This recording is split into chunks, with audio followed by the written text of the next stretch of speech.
What's up guys? Good evening ka-workers. Time check, alas 8 na ng gabi. Tapos na. Tapos lang natin ka-workers. So, goods na tayo nito. Tayo magliligpit na lang nang maka-gora na tayo. Diba? So, ganun lang talaga ka-workers. Ligpit na tayo. Ligpit na tayo.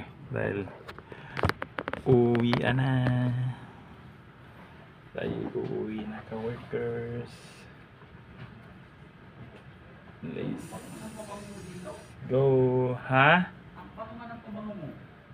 Diyan sa dulo? Okay kayo. Okay kayo. Basta humot.